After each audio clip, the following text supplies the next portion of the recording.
Jadi kita bisa melihat bahwa gereja tidak boleh hanya ada dalam sebuah ruang sempit. Memang orang-orang Kristen seperti kemarin kita belajar tentang gereja yang berkumpul untuk disebarkan atau untuk menjadi garam di lingkungannya, adalah orang yang tahu bahwa mereka melakukan semua tugas kegiatannya bukan sebagai sebuah usaha untuk mencari uang, meniti karir, tetapi dia harus memahami bahwa Tuhan yang menempatkan dia pada posisi itu, dan Tuhan ingin dia menjadi seorang duta kerajaan Kristus. Kalau kita menyadari bahwa apapun pekerjaan kita, profesi kita, seorang yang diutus Tuhan, maka hidup kita akan berdampak lebih banyak, memberikan pengaruh yang baik bagi orang-orang sehingga mereka bisa melihat Kristus dalam hidup kita. Beda kalau orang hanya bekerja semata-mata orientasinya mencari uang, meniti karir, atau sekedar hobi saja. Tetapi tambahkan di atasnya yang paling tinggi, bahwa pekerjaan yang Anda layani adalah sebuah penugasan Tuhan. Anda diutus Tuhan, entahkah PNS, entahkah pegawai negeri, ya PNS ya pegawai negeri, ASN, entahkah Anda bekerja di sektor informal, pekerjaan swasta, atau bahkan jika Anda seorang ibu rumah tangga, Anda adalah seorang yang diutus Tuhan.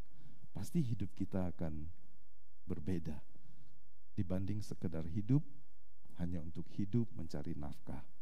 Satu hari kita harus berdiri di hadapan Tuhan sebagai orang yang telah dipercaya talenta dan penugasannya untuk bertanggung jawab.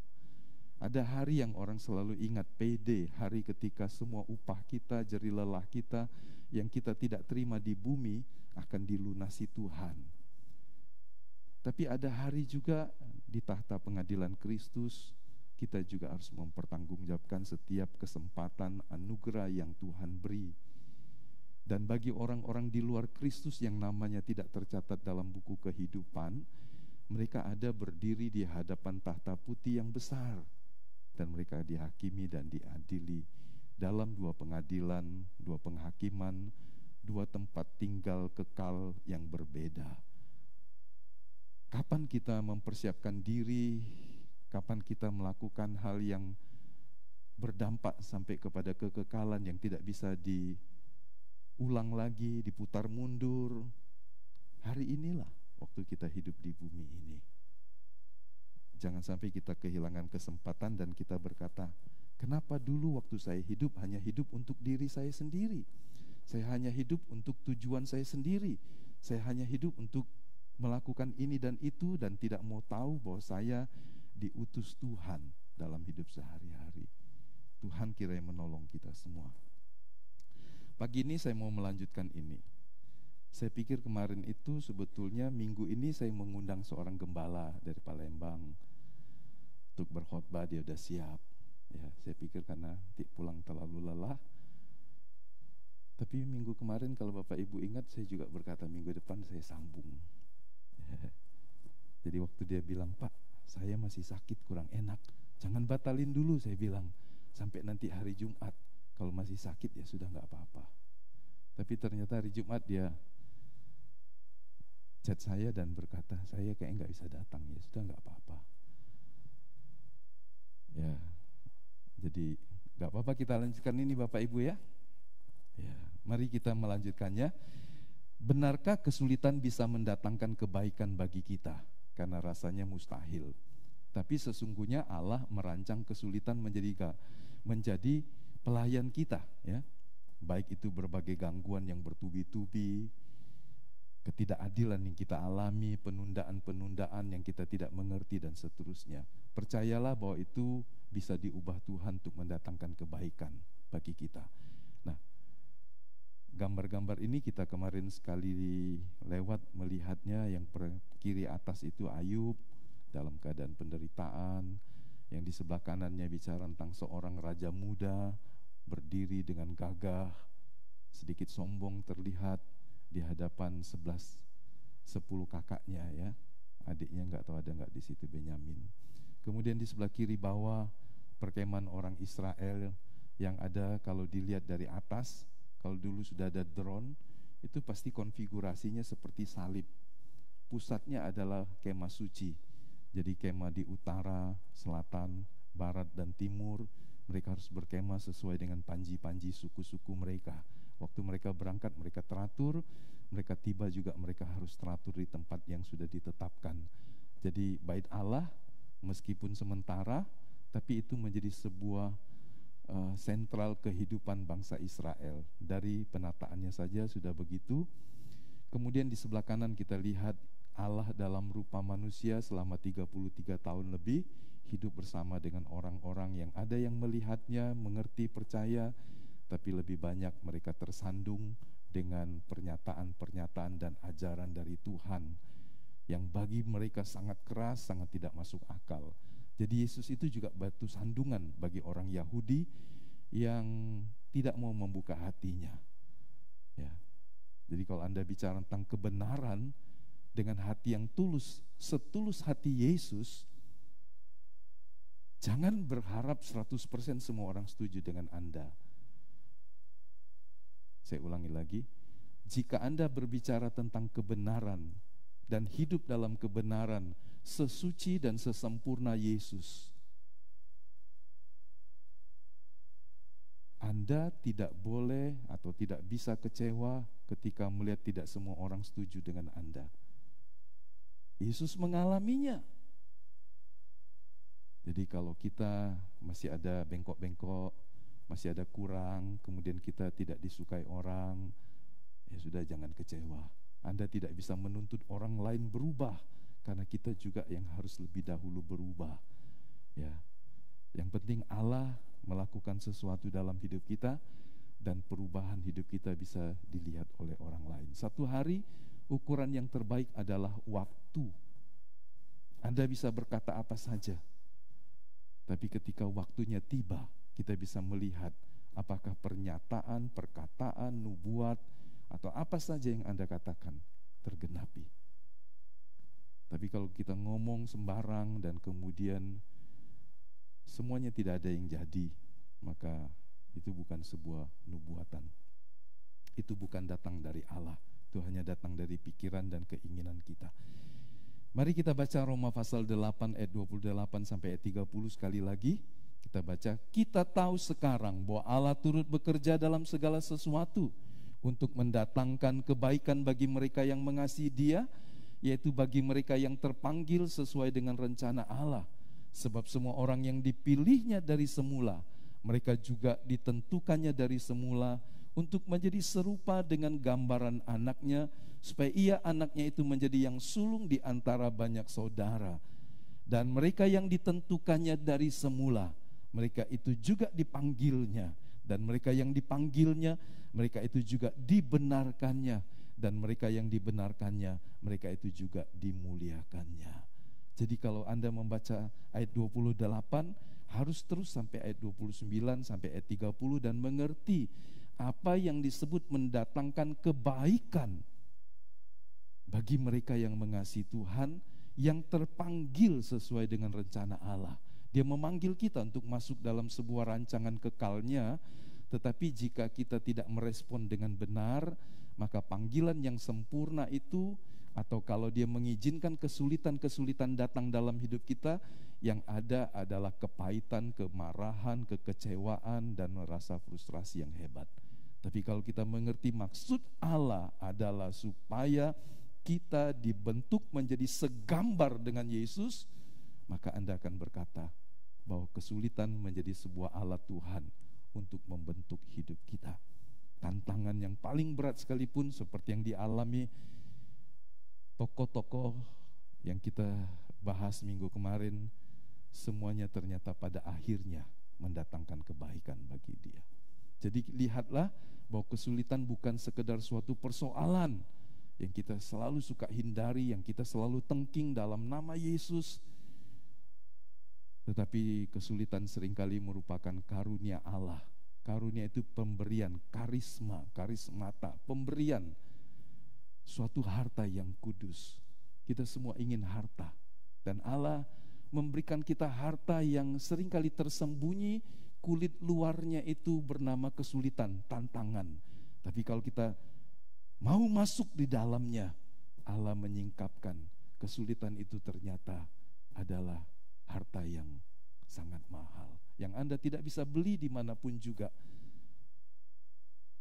Kisah hidup Ayub, kita tahu itu pada akhirnya Tuhan menggantinya. Kisah hidup Yusuf, bangsa Israel juga, ya, 40 tahun.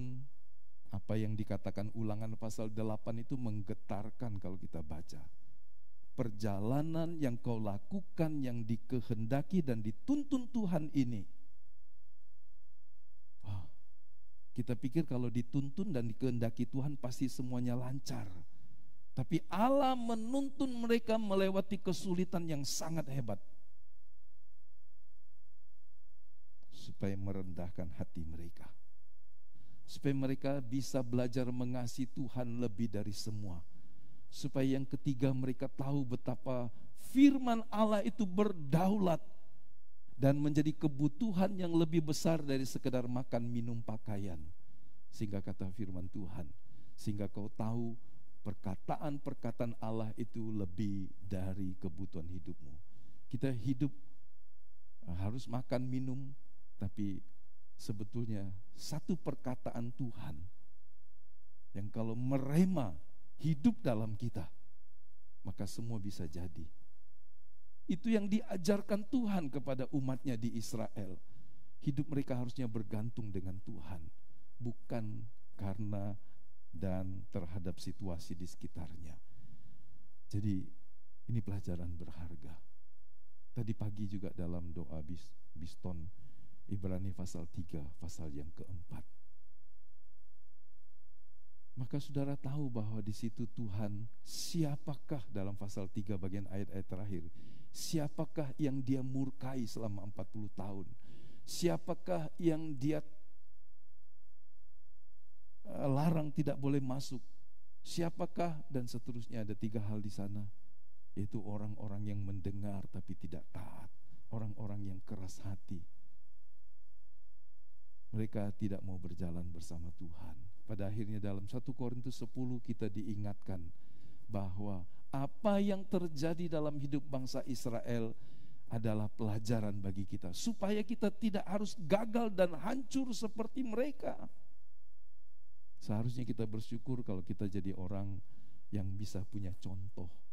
Kalau kita ujian atau kita harus melakukan sesuatu presentasi, kita rasanya pasti lebih berat bebannya kalau kita jadi orang yang pertama. Ya kan, kalau ini sesuatu yang baru, pasti lebih baik rasanya ya lihat dulu lah, ya kan. Kalau orang bercakap-cakap juga, seringkali sesudah semua orang ngomong, kemudian justru kita dapat ide lagi dan cuma merangkumnya saja. Jadi kalau kita terlalu cepat ngomong, kadang-kadang kita ternyata oh iya ya, ada yang lewat. Nah, kalau Israel dengan kehidupan yang tragis itu adalah contoh bagi kita, mengapa kita atau sebagian dari orang Kristen masih hidup bebal, sehingga kita mengalami kesulitan yang berkepanjangan, penderitaan yang tidak seharusnya kita alami. Ada penderitaan yang Allah bawa kita supaya kita menjadi seperti yang Dia maksudkan. Jadi semua contoh-contoh ini baik untuk kita, dan kalau kita juga mengalami dalam kadar tertentu kombinasi dari kehidupan para tokoh Alkitab, maka tetapkanlah hatimu untuk percaya Allah tidak pernah salah menuntun hidupmu. Amin. Harta yang kudus, harta yang mahal, tersembunyi dalam berbagai bungkusan yang tidak selalu kita tertarik ketika kita melihat di luarnya. Tapi waktu kita masuk, kita akan tahu, oh seperti ini cara Tuhan menuntun kita. Jadi bahkan ketika tanah terkutuk, Tuhan rancang itu bukan untuk menghancurkan manusia. Beda. Kalau orang seringkali membuat sesuatu untuk menghancurkan orang lain. Tapi ketika Tuhan menjatuhkan hukuman, maka ternyata itu bukan untuk menghancurkan umat Allah.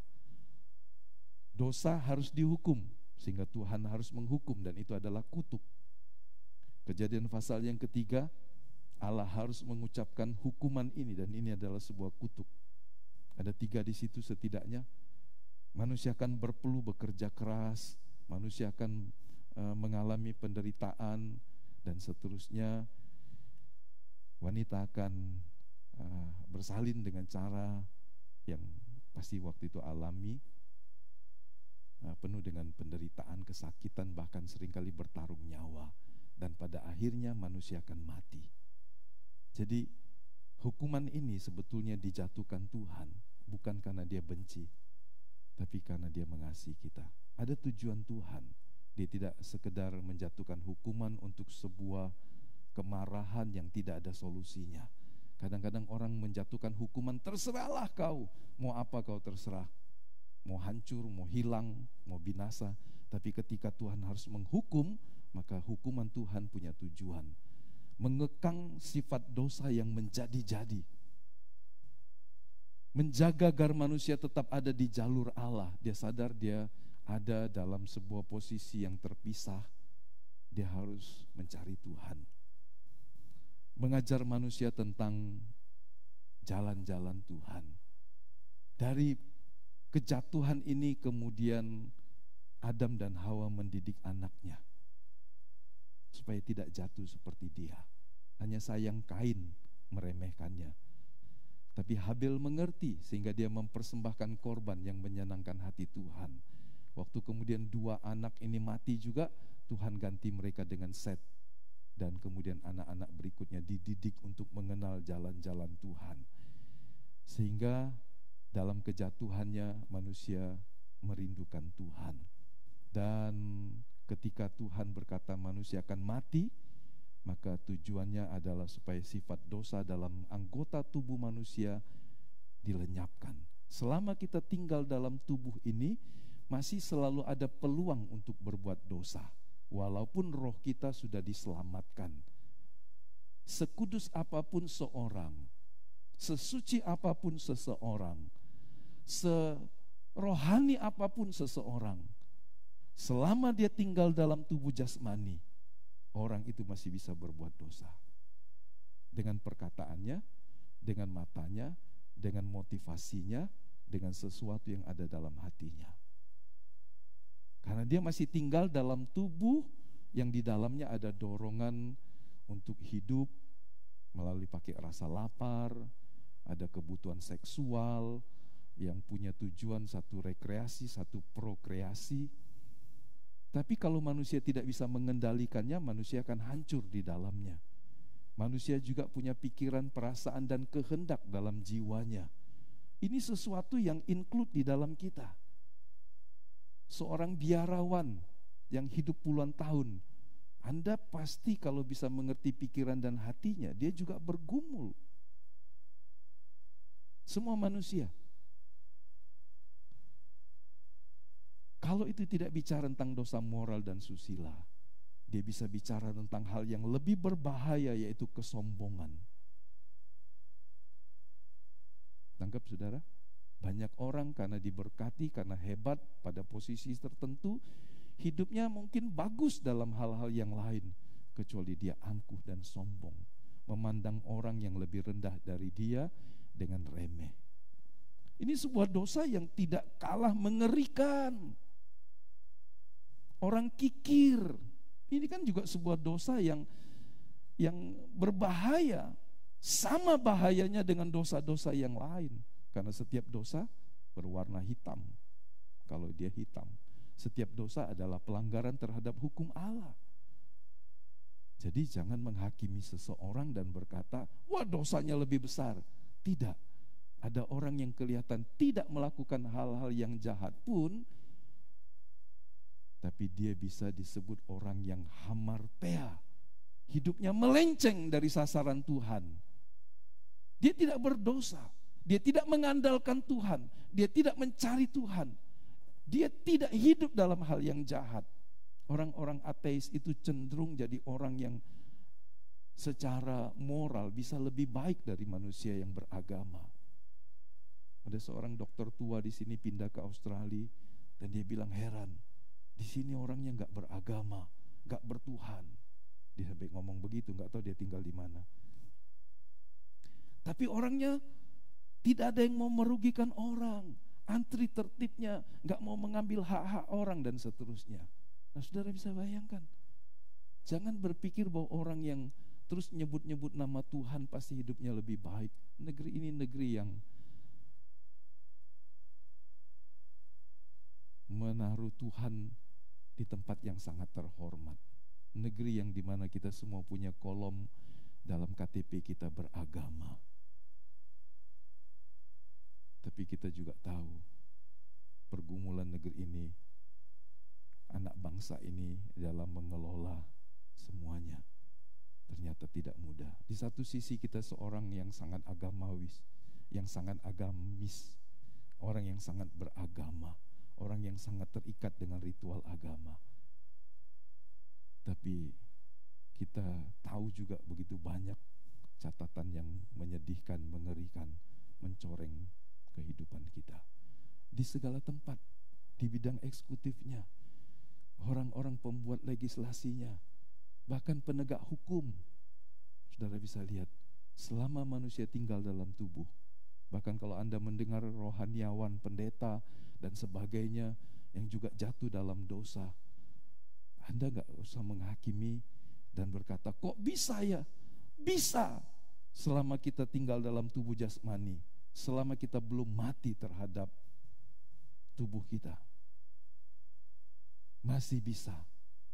Tapi perbedaan terbesar adalah meskipun kita tinggal dalam tubuh jasmani, kalau Tuhan berwibawa dan berkuasa, firman-Nya tinggal dalam hidup kita, dan kita selalu sadar bahwa kita hidup sebagai utusan Tuhan, kita tidak akan melakukan dosa meskipun kita bisa.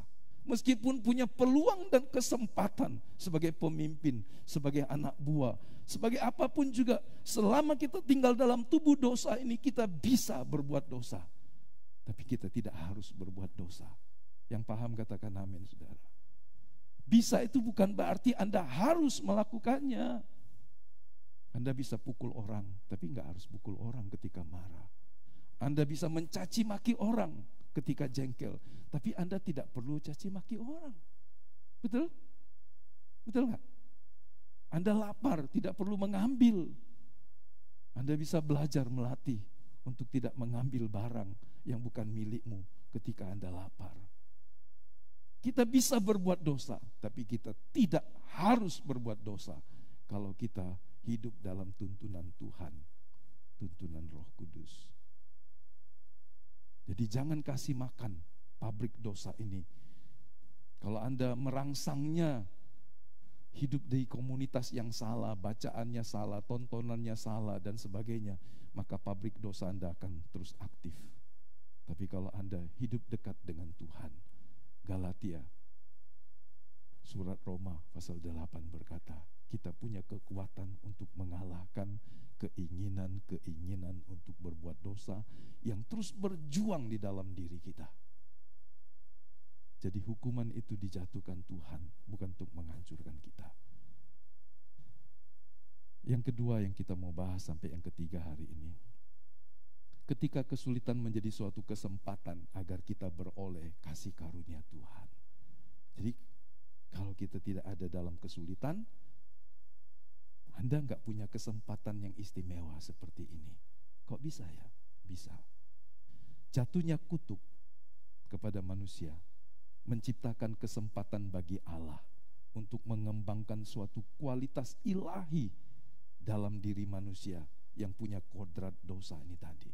Apa itu? Antara lain belas kasihan, panjang sabar, kelemah lembutan, kasih yang sejati, iman, kesetiaan, kemampuan untuk menanggung keadaan-keadaan, dan masih banyak lagi hal-hal yang dapat dikembangkan manakala kita menempuh jalan yang beronak dan berduri.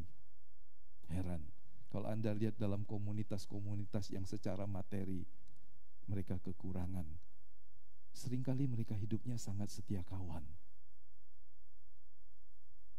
Anda justru tidak melihat kesetia kawanan di komunitas yang lebih tinggi kadang. Walaupun seharusnya apa halangannya?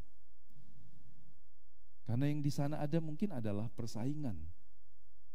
Tapi dalam komunitas tertentu mereka merasa sehidup semati dalam arti yang yang luas ya. Mereka nggak punya apa-apa. Anda pernah lihat kelompok orang yang naik sepeda motor yang aneh-aneh, dimodifikasi kayak mobil apa segala itu. Itu pernah diwawancarai oleh wartawan Kompas waktu masih koran Kompas, salah satu media utama. Kenapa begitu? Ya kami ini ingin menjelajah dengan cara hidup murah. Kalau sekarang kita lihat kayak orang backpacker gitu ya. Mereka bisa tinggal di sebuah kota dengan komunitasnya walaupun tidak punya uang. Komunitasnya secara moral wajib membantu kasih makan, pergi meneruskan perjalanannya. Supaya kalau mereka juga pergi ke tempat yang lain, komunitasnya yang sama yang di kota lain juga menolong mereka. Saudara, kalau saudara lihat juga orang-orang di dalam kelompok-kelompok tertentu, kesetiakawanan itu berkembang. Ya kan? Untuk seorang memiliki belas kasihan, kelemah lembutan, kemurahan, Anda tidak harus jadi orang kaya dulu. Bahkan jebakan orang kaya Anda adalah Anda justru semakin pelit untuk berbagi, semakin takut kekurangan ketika Anda memberi bantuan dan pertolongan. Ya kan?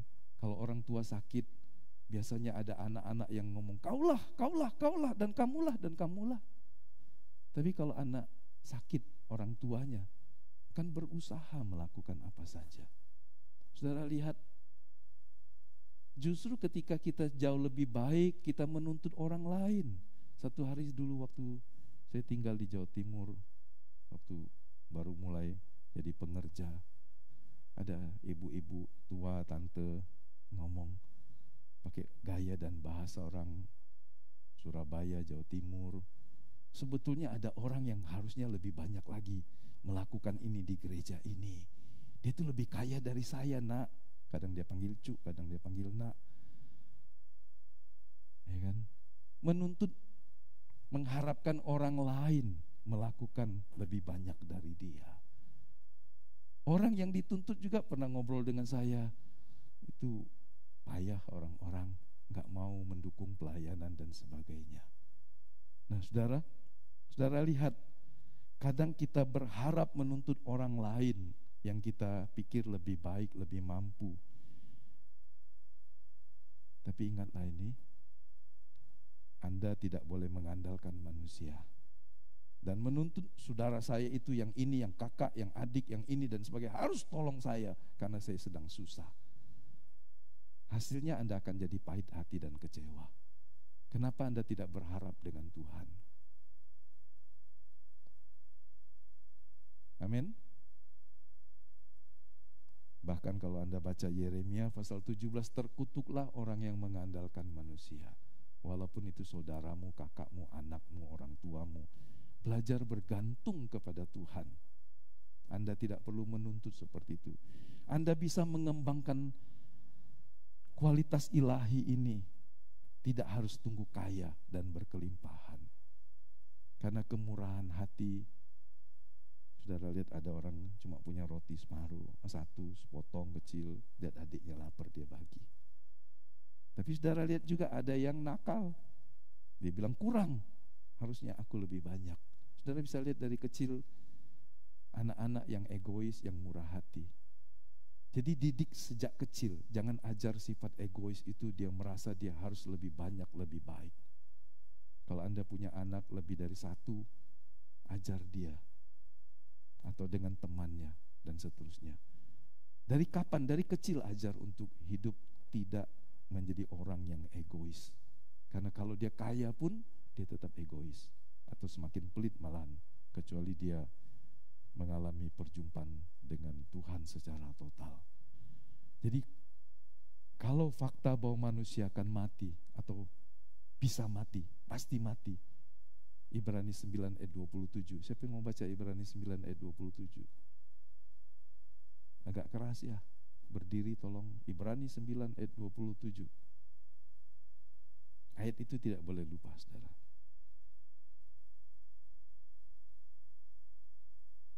Oke, sudah dapat, tolong berdiri dan baca. Ya.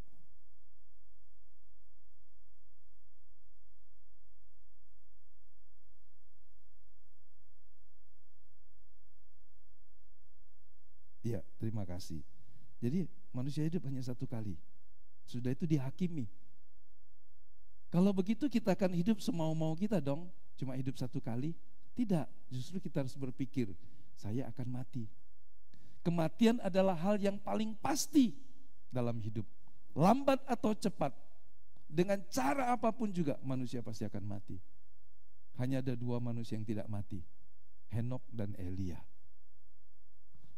Tapi selain itu, makanya kemudian kita membaca Elia akan tampil lagi di akhir zaman, kemudian dibunuh dan sebagainya, dua saksi Tuhan dalam peristiwa akhir zaman ketika sebelum Tuhan datang.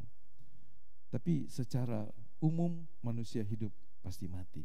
Kalau manusia hidup pasti mati, bagaimana kita harus menjalani kehidupan? Supaya apa, saudara?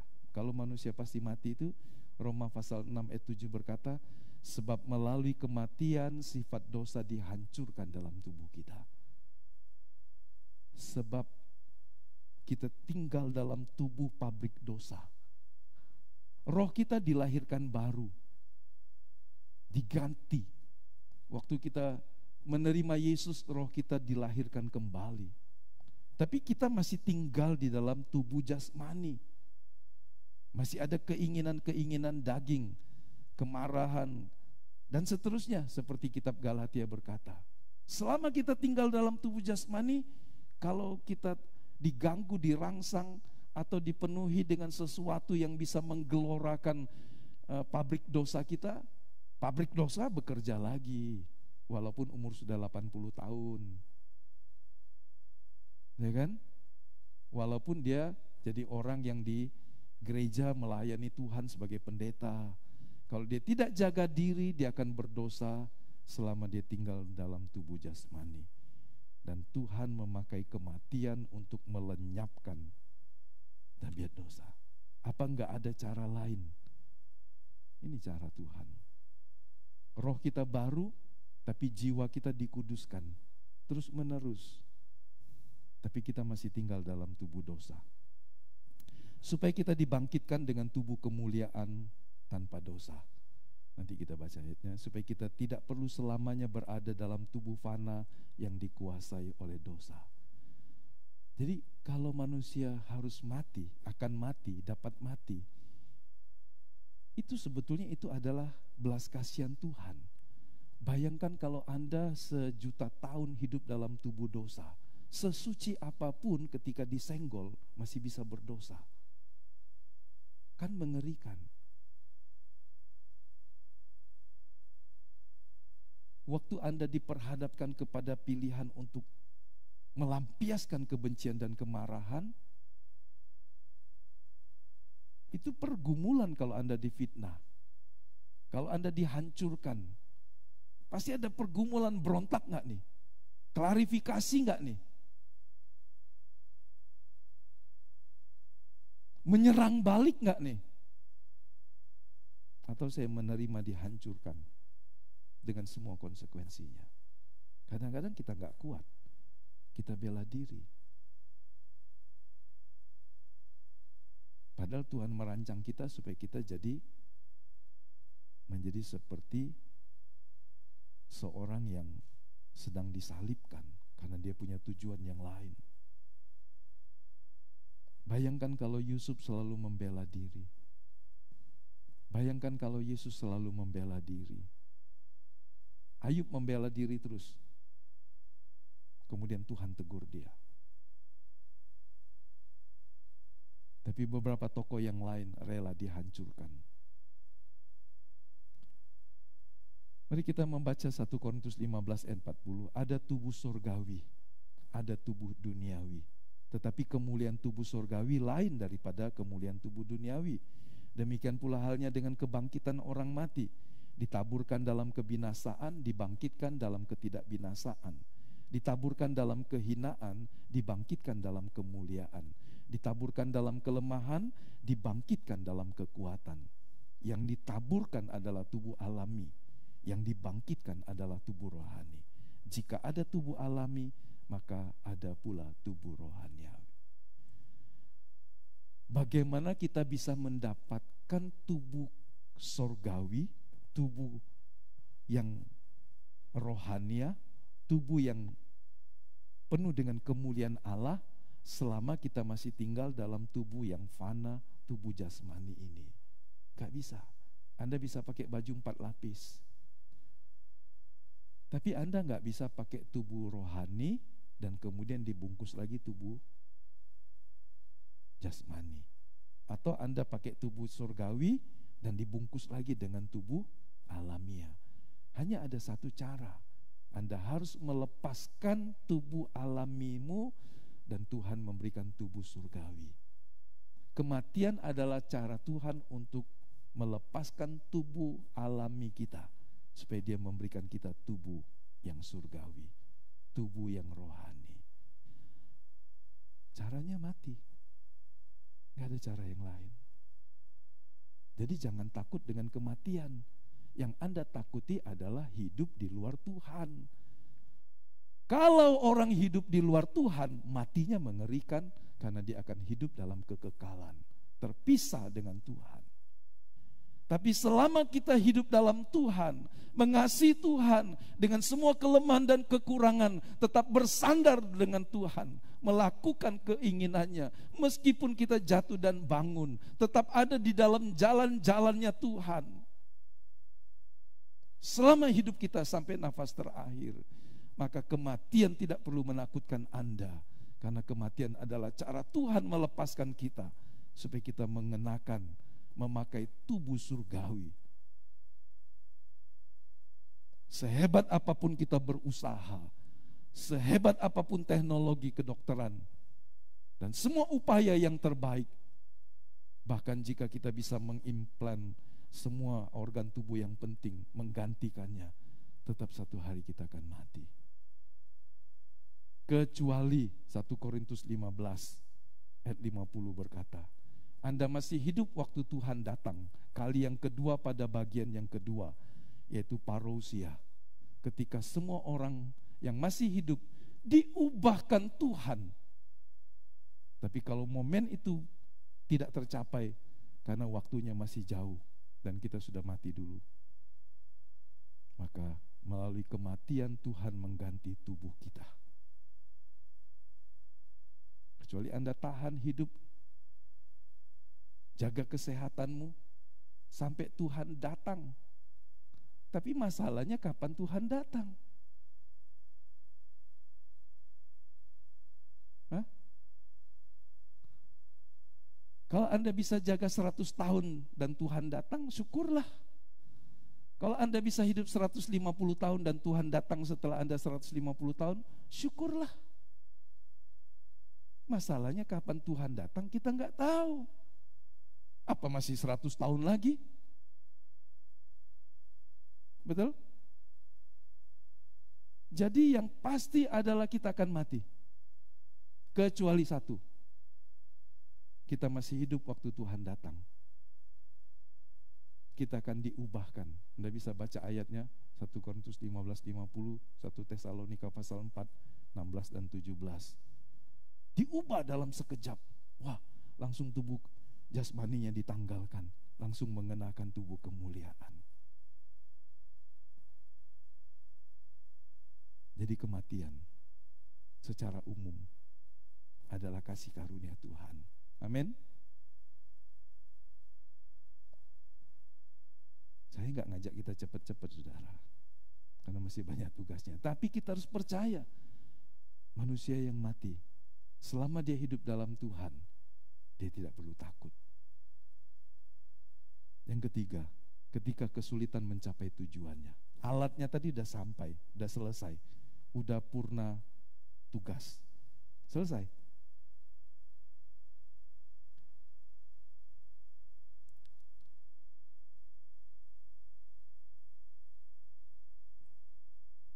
Ayub berkata begini, manusia itu lahir untuk diuji. Dan ternyata ujian itu adalah sebuah cara Tuhan untuk menyingkapkan siapa kita. Kalau kita baca Ayub pasal 1 sampai beberapa ayat yang pertama, Anda akan sangat terkesan dengan Ayub. orang yang disebut paling kaya di negeri itu, orang yang saleh, takut Tuhan, setia beribadah, dan semua yang baik yang disebut orang saleh itu ada dalam hidupnya.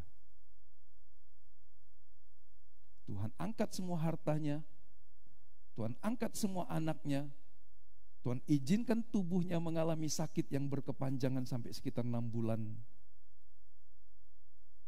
Muncul hal-hal yang lain dalam dirinya. Waktu kekayaannya diambil, anaknya mati dalam 1 hari, dia tidak berdosa dengan mulutnya. Tuhan menang. Karena Tuhan berkata, kalau semua harta Ayub diambil, dia tidak akan mengutuki aku. Kata iblis, enggak mungkin. Oke, enggak apa-apa, silahkan. Iblis kalah ronde pertama. Ronde yang kedua iblis berkata, angkat kesehatannya. Enggak apa-apa, dia tidak akan mengutuk aku. Waktu dia ditimpa dengan sakit penyakit, Ayub tidak berdosa dengan perkataannya. Dia menang di ronde kedua. Tapi ketika kawan-kawannya datang menghibur, memberikan tekanan, penghakiman kepadanya, dia mulai marah, dia mulai berontak. Apa yang tersembunyi di dalam dirinya mulai muncul. Kalau ada sebuah gunung di sebuah samudra muncul, Anda hanya bisa lihat permukaan atasnya, meskipun dari permukaan laut ada 1000-2000 meter, tapi yang di bawahnya jauh lebih besar, jauh lebih dalam. Yang di atas permukaan laut sampai ke atas itu paling 5%. Itulah personality kita, itulah tampilan luar kita. Tapi 95% adalah temperamen dan karakter dasar kita. Tertutup. Baru kalau airnya disingkapkan, orang bisa lihat, mengerikan, dahsyat, atau memang ini orang baik. Anda mau uji dirimu? Bisa tes kekayaan, kelimpahan, tes kemiskinan, tes kekurangan, tes semuanya dalam penderitaan. Kalau Anda masuk dalam tes itu, yang aslinya muncul semua. Yang tidak akan muncul kalau Anda tidak mengalami itu. Kalau Anda sedang ada dalam ujian dan tekanan yang berat dalam hidup, disalahpahami, difitnah, kemudian Anda mencaci maki. Karena itu naturnya. Itu alami kita keluar. Orang bilang, ngeri juga kalau dia sudah marah. Satu hari ada pendeta karena marah, diambil goloknya dan dia berkata, kau mau kesini lagi, ku potong kau, katanya. Pendeta nih. Orang gak pernah nyangka puluhan tahun pendetanya bisa marah sampai segitu.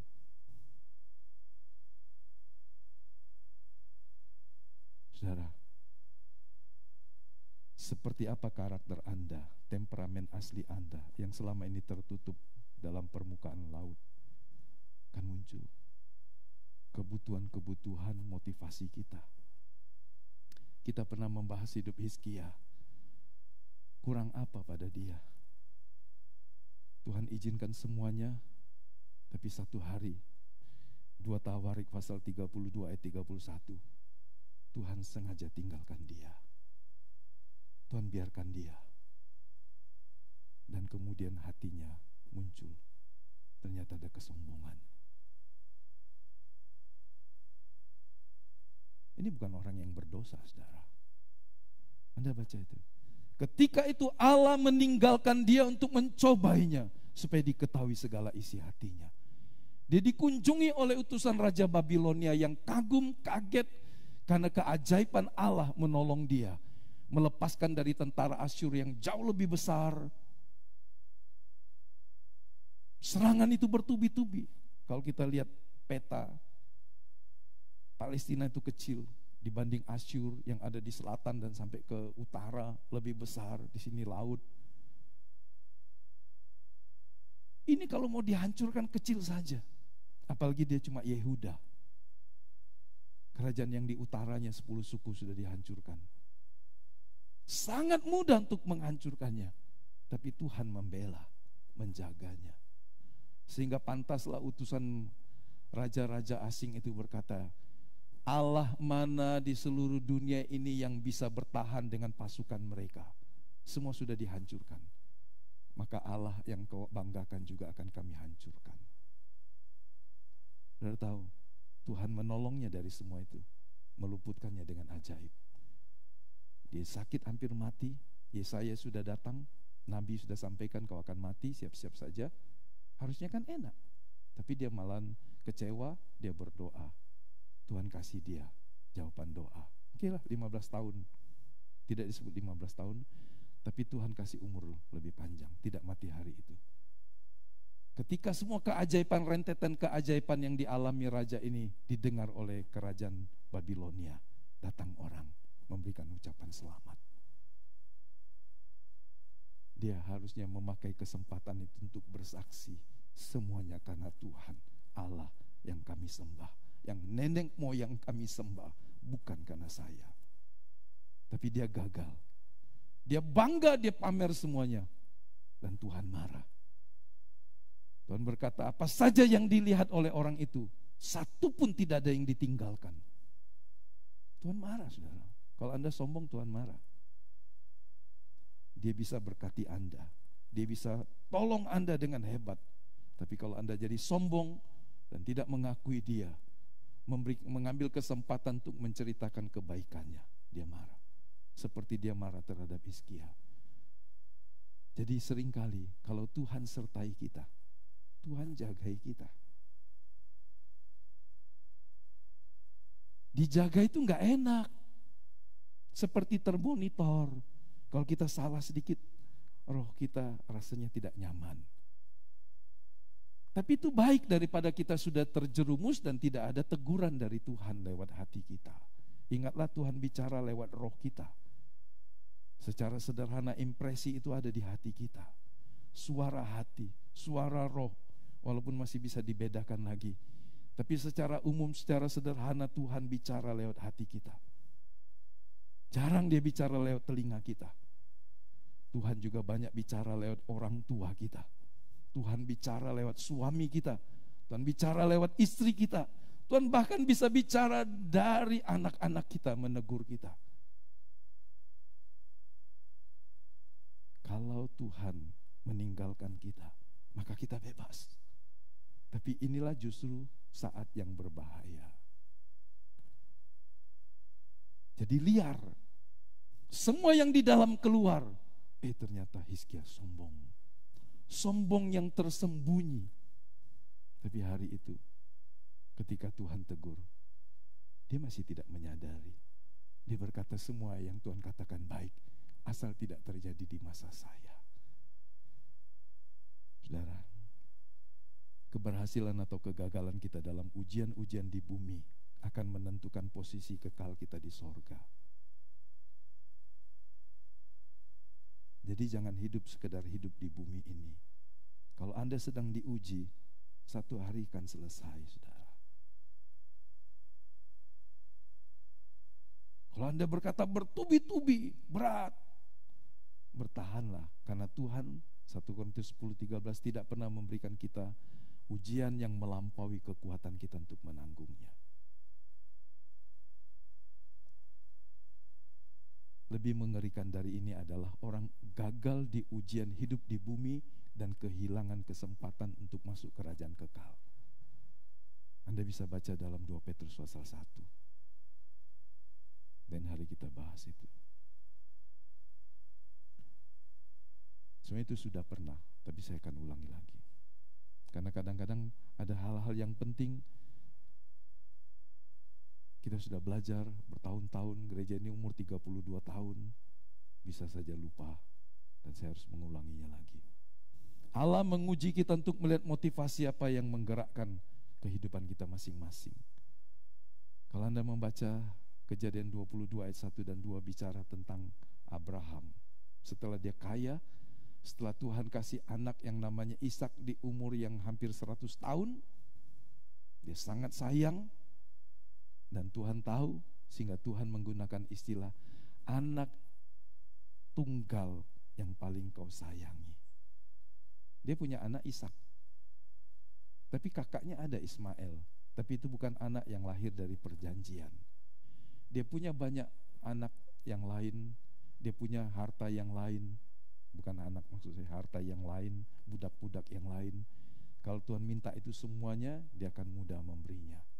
Tapi waktu Tuhan minta anak yang tunggal dan yang paling dikasihinya, dia pun rela memberikannya. Inilah yang diperhitungkan Tuhan, bahwa Abraham dibenarkan karena iman. Walaupun Abraham punya kesalahan, ada kesalahan-kesalahannya, tapi Abraham dipandang Tuhan seorang yang mau mengutamakan Tuhan waktu Allah mengujinya.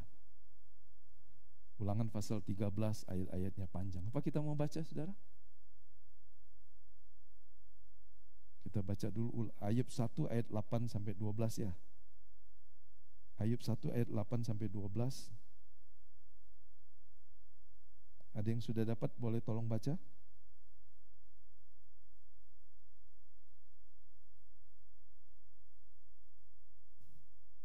Ayo, dapatkan dengan cepat. Saya mau selesaikan.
Ya. Kemudian kita baca ulangan 1. Yang pegang mic, baca ulangan 1. Nanti singer bagus juga ada satu mic di situ ya, supaya baca lebih jelas terdengar. Ulangan 1 ulangan 13 ayat 1 sampai 3.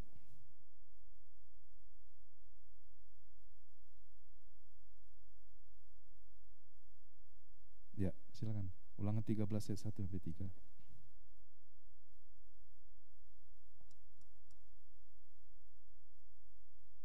Mic singer 1, mic singer tolong. Nomor berapa tuh? Nomor 2. Ya. Ulangan 13 ayat 1 sampai 3.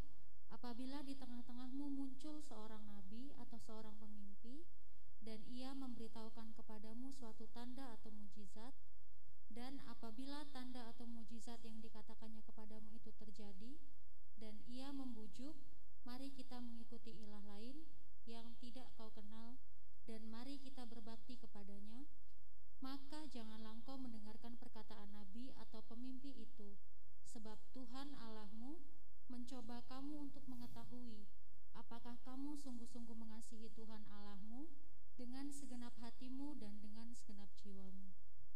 Ya, terima kasih. Pada kasus ini mudah nggak, saudara?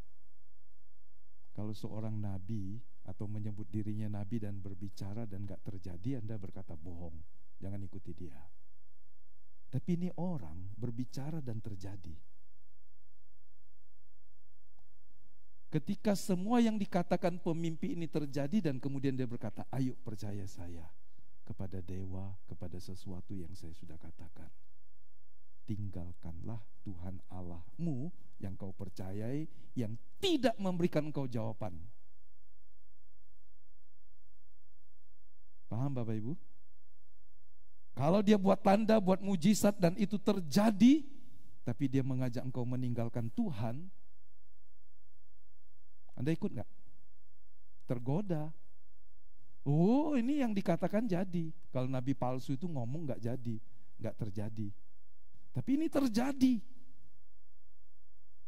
Nah, Tuhan sudah ingatkan, jangan kau mendengarkan dia, sebab Tuhan Allahmu mencobai engkau untuk mengetahui apakah engkau sungguh-sungguh mengasihi Tuhan Allahmu. Jadi bagaimana kalau ada orang yang mengasihi Tuhan Allahnya dengan sungguh-sungguh dan Allah tidak mengizinkan dia mengalami pertolongan. Tapi kemudian dia mendengar ada nabi atau ada orang yang berkata, kalau kau tinggalkan Tuhanmu, persoalanmu selesai. Anda akan goncang. Anda akan goyang. Kalau Tuhan betul-betul, padahal aku mengasihi dia, kenapa tidak meluputkan saya?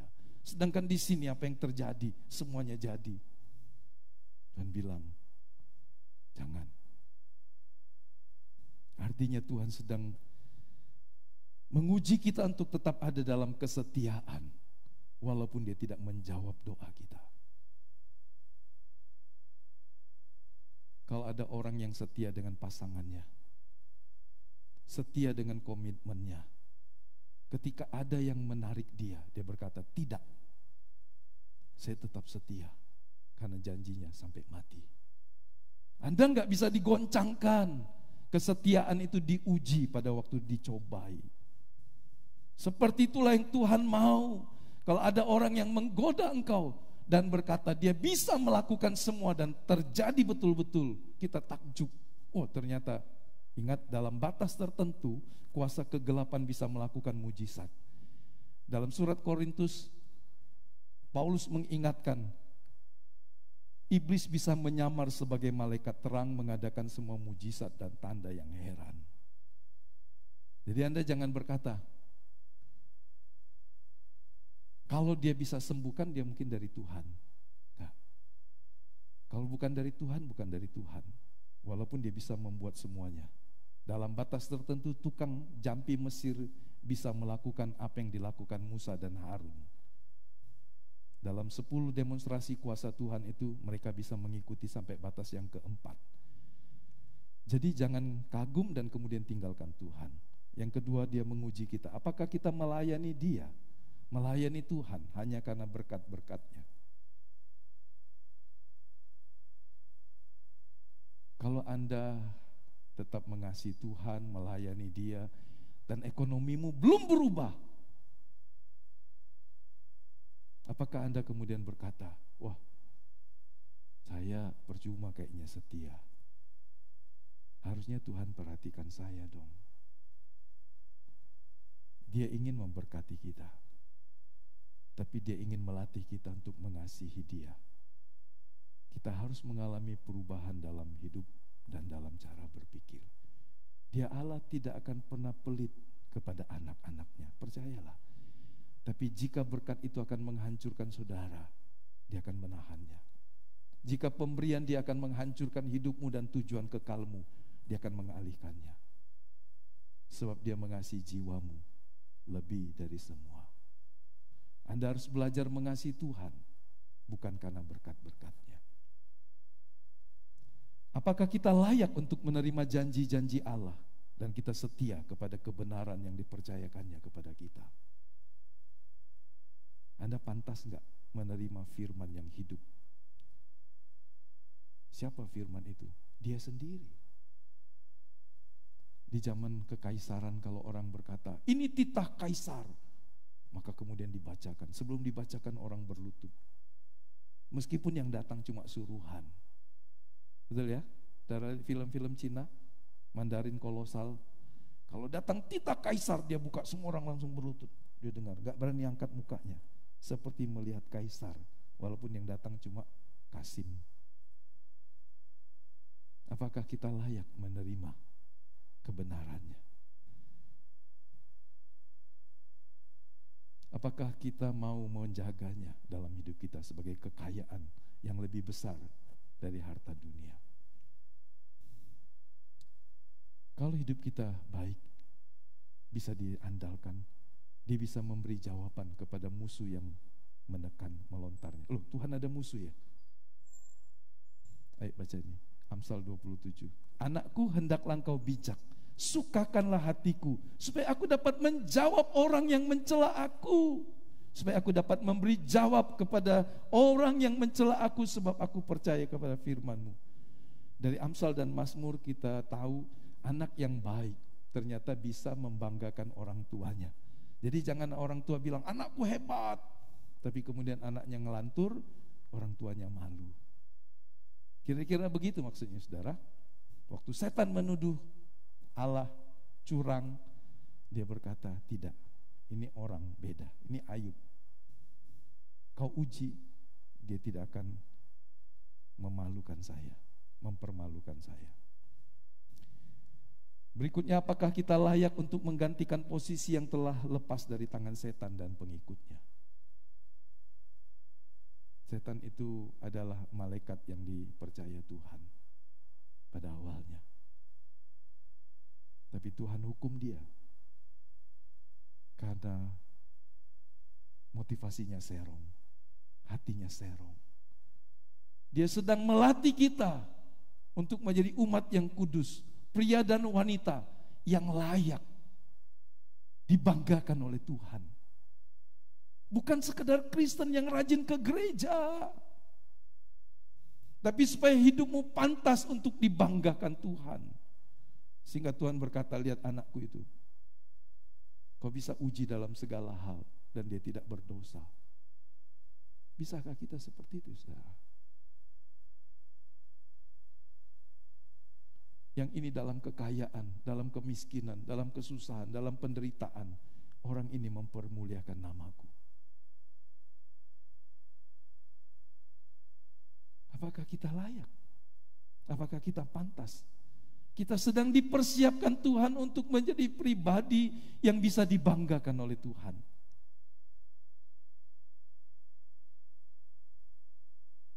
Banyak kali Tuhan sedih lihat anak-anaknya, karena baru dicobai sedikit, baru digesek sedikit, disinggung sedikit, dia sudah jadi orang yang hidupnya tidak memuliakan Tuhan. Baru doanya ditunda, dia sudah tinggalkan Tuhan. Baru dia mengalami kepahitan atau kelimpahan, dia sudah tinggalkan Tuhan. Dia menguji kita. Apakah kita memenuhi syarat untuk menjadi mempelainya, untuk satu hari berada di perjamuan kawin domba? Kalau Anda lihat pesta-pesta kawin orang-orang hebat, tidak semua orang bisa masuk di sana. Dalam sebuah pertemuan-pertemuan yang besar, yang sangat terbatas, Anda harus punya tanda masuk. Entahkah ada yang membeli, entahkah karena sesuatu yang diundang. Untuk masuk dalam perjamuan kawin anak domba, surga punya syaratnya. Bukan sekedar orang Kristen. Kalau Anda ingin jadi mempelai Kristus, syaratnya jauh lebih berat lagi. Saudara, Anda seperti orang Kristen kalau hanya sekedar Kristen, tapi kualitasnya tidak menyukakan hati Tuhan. Mari kita mengejarnya. Anda ke gereja seperti ini, Anda tidak sekedar kebaktian setor muka, tapi Tuhan sedang mengajari kita, mendidik kita. Anda tidak sedang mendengar khotbah yang hanya sekedar menyukakan hatimu. Saya bukan motivator. Saya tidak berkhotbah supaya Anda senang ke gereja tiap hari. Tapi saya sedang menjadi seorang yang ingin menjadi alat Tuhan, mendidik Anda, supaya di ujung hidupmu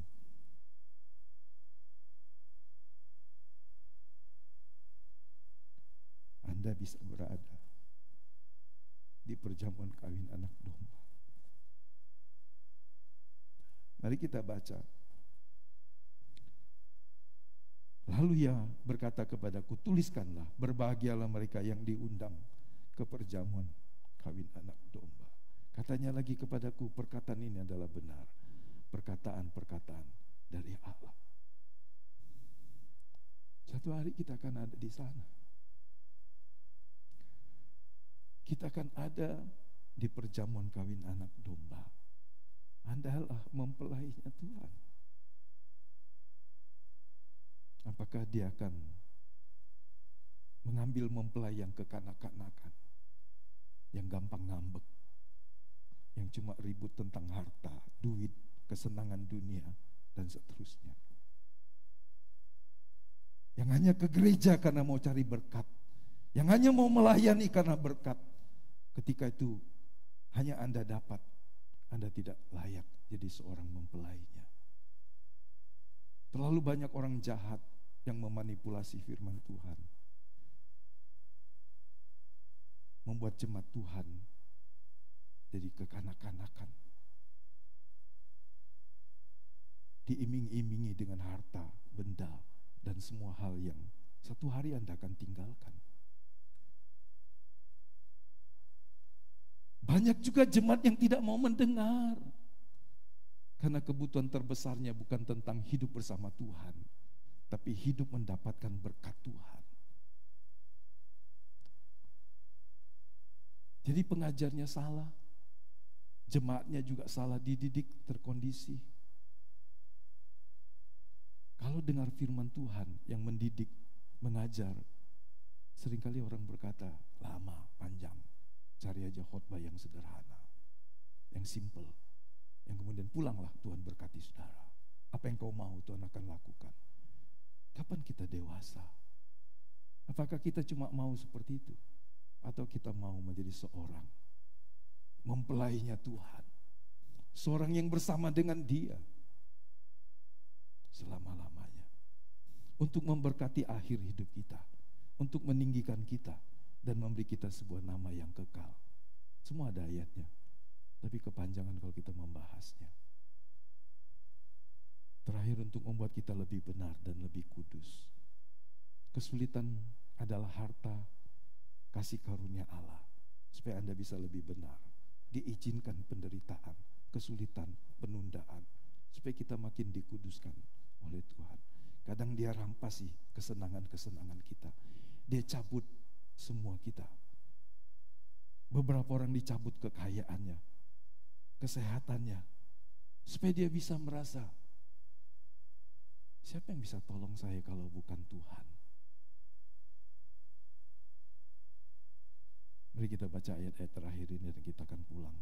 Boleh berdiri kalau Anda sudah lelah duduk. Mari kita baca dan kita akan selesai. Lalu Ia berkata kepadaku, ini Tuhan, ini malaikat itu berkata kepada Yohanes yang melihat kerajaan sorga yang akan datang. Jangan meteraikan perkataan-perkataan nubuat dari kitab ini, sebab waktunya sudah dekat. Barang siapa yang berbuat jahat, biarlah ia terus berbuat jahat. Barang siapa yang cemar, biarlah ia terus cemar. Barang siapa yang benar, biarlah ia terus berbuat kebenaran. Barang siapa yang kudus, biarlah ia terus menguduskan dirinya. Kita baca 11 sama-sama, boleh berdiri yuk. Kalau Anda masih betah sih sambung lagi nanti. Ayo kita baca sama-sama ayat 11. Barang siapa yang berbuat jahat, biarlah ia terus berbuat jahat. Barang siapa yang cemar, biarlah ia terus berbuat cemar. Barang siapa yang benar, biarlah ia terus berbuat kebenaran. Barang siapa yang kudus, biarlah ia terus menguduskan dirinya. Sesungguhnya aku datang segera, kata Tuhan. Aku membawa upahku untuk membalaskan kepada setiap orang menurut perbuatannya. Aku adalah Alfa dan Omega, yang pertama dan yang terkemudian, yang awal dan yang akhir. Berbahagialah mereka yang membasuh jubahnya, mereka akan memperoleh hak atas pohon-pohon kehidupan dan masuk melalui pintu-pintu gerbang ke dalam kota itu. Tetapi anjing-anjing, tukang-tukang sihir, orang-orang sundal, orang-orang pembunuh, penyembah-penyembah berhala, dan setiap orang yang mencintai dusta dan yang melakukannya tinggal di luar. Aku, Yesus, telah mengutus malaikatku untuk memberi kesaksian tentang semuanya ini kepadamu bagi jemaat-jemaat. Aku adalah Tunas, yaitu keturunan Daud, bintang timur yang gilang gemilang. Anda boleh kasih warna di HP-mu, Anda renungkan dan baca. Kalau ada orang mau terus hidup dalam cara yang salah, itu pilihannya. Tapi kalau Anda mendengar kebenaran Tuhan dan suara Tuhan di hatimu pagi ini, Dia mau mempersiapkan kita menjadi mempelai yang dikasihinya. Dia mau Anda jadi orang yang membanggakan Dia. Satu hari Tuhan bisa berkata, kau lihat dia, kau lihat dia, kau lihat dia. Dia bisa berbuat dosa, tapi dia tidak mau melakukannya. Dia bisa membayar dan membeli itu, tapi dia tidak membelinya. Saudara, mari kita hidup untuk memuliakan Tuhan. Setiap kita boleh mengambil keputusan, harus mengambil keputusan sesuai dengan apa yang Tuhan katakan dalam hidup kita masing-masing. Setiap hari adalah kesempatan untuk kami ya Bapa, untuk hidup menghasilkan buah kebenaran. Ampuni kami jika kami lupa bahwa kami hidup dengan satu tujuan, melakukan kehendak-Mu. Ajari kami senantiasa ya Roh Kudus. Ajari kami senantiasa ya Roh Kudus untuk menjaga reaksi-reaksi kami, respon-respon kami. Jika Allah sedang mengizinkan kami dalam berbagai tantangan dan kesulitan, jika Allah sedang membawa kami ke area padang gurun kehidupan, jika Allah sedang memberkati kami seperti Hizkia, jagai kami Tuhan.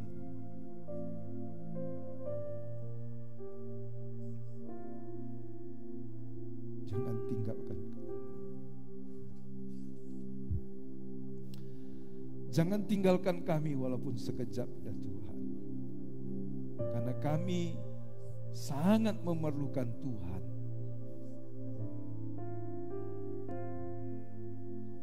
Condongkan hati kami. Condongkan dan lekatkan hati kami kepada Tuhan.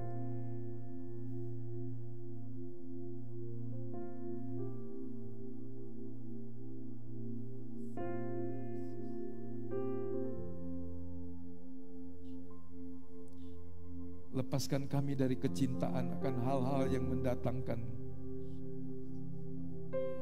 kehancuran, kebinasaan, dan keterpisahan dari Tuhan. Kuduskan kami oleh darah anak domba Allah. Basuh kami setiap hari. Pikiran kami, perasaan kami, angan-angan hati kami. Sucikan kami senantiasa ya Tuhan. Biar tangan kami bersih.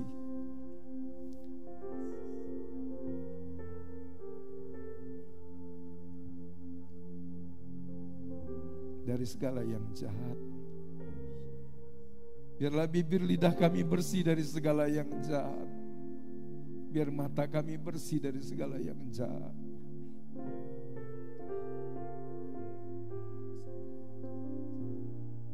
Roh Kudus, tolong kami semua.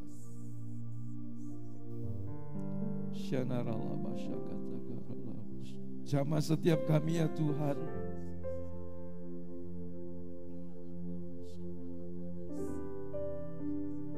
Jika ada yang lemah dan kecewa karena hal-hal yang dialami, pagi hari ini Engkau membalut kami dan membawa kami kepada kedewasaan. Singkirkan kami dari segala cara hidup yang salah. Biar selaput mata kami memandang kebenaran Tuhan. Tidak tertutupi dengan hal-hal yang tersembunyi Tuhan. Roh Kudus berkati kami dengan hati yang haus lapar akan Engkau senantiasa. Jadikan kami sebagai orang yang bisa menyenangkan hati Tuhan. Tidak saja dengan bibir lidah kami, tapi dengan seluruh sikap dan perbuatan kami. Ini doa kami di pagi hari ini. Jadikan kami berkat dimanapun kami berada. Dalam rumah tangga,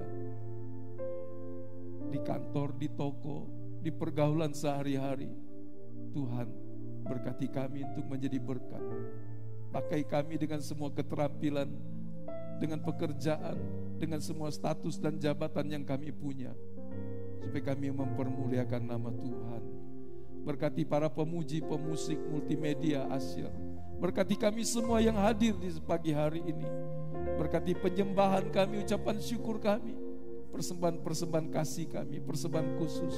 Biarlah semuanya dipersembahkan karena Tuhan dan bagi kemuliaan nama-Mu saja. Kami mengucap syukur kepada Bapa. Kami berdoa di dalam nama Tuhan Yesus Kristus. Kekasih-kekasih Tuhan, pulanglah dan jadilah berkat, karena Allah Bapa memberkati engkau. Kasih karunia dari Tuhan Yesus Kristus dan persekutuan Roh Kudus menyertai engkau, bersama engkau sekarang sampai selama-lamanya. Haleluya, haleluya.